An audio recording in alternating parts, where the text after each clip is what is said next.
আসসালামু আলাইকুম। কিছুদিন আগে এখানে এটা হচ্ছে আমি যে জায়গায় দাঁড়িয়ে কথা বলতেছি এটা হচ্ছে বাঞ্ছারামপুর জায়গা গ্রাম থেকে, এবং পাশে যেই জায়গাটা দেখা যাচ্ছে এটা হচ্ছে ঈদগাহ। এটা যদি দেখায় এখানে সামনে যেটা দেখা যাচ্ছে ঈদগাহ, এবং পাশে একটা ঘাটলা আছে যেখানে ওই জগন্নাথপুর গ্রামের মানুষ গোসল করে।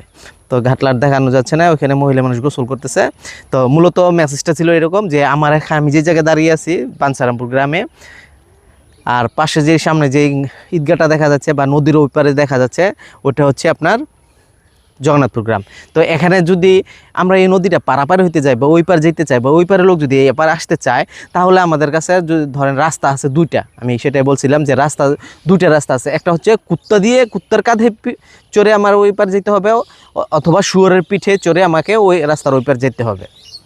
অথবা ওই গ্রাম থেকে যদি জগন্নাথপুর গ্রাম থেকে কেউ আসতে চায় এপার, তাহলে কুত্তার পিঠে অথবা শুয়োরের পিঠে চড়ে পারাপার হইতে হবে নদীটা। এটার অর্থ এই না যে এখানে আমি ব্রিজ দরকার এটা বুঝাইতে চাইছি। এটা অন্য একটা মেসেজ দিতে চাইছি, যেটা সরাসরি বলা যায় না, বলা সম্ভব না, বলা পসিবল না।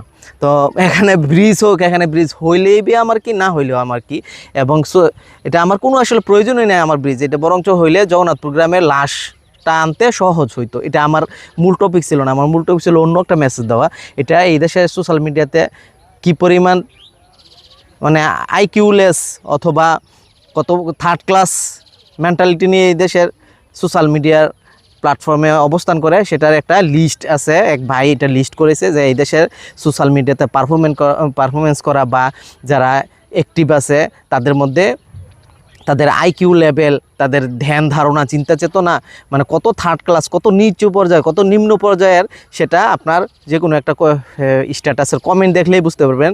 অশ্লীল গালাগালি, বকাঝকা, এছাড়া যুক্তিও বুঝবে না, নিজের মন গড়া কিছু বানোয়াট চিন্তাভাবনা নিয়ে তারা আসলে কমেন্ট করে। এটাই একটা এক ভাই বিশ্লেষণ করেছে, বিশ্লেষণটা আপনাদেরকে পড়ে শোনাবো। এই পর্যন্ত, ধন্যবাদ।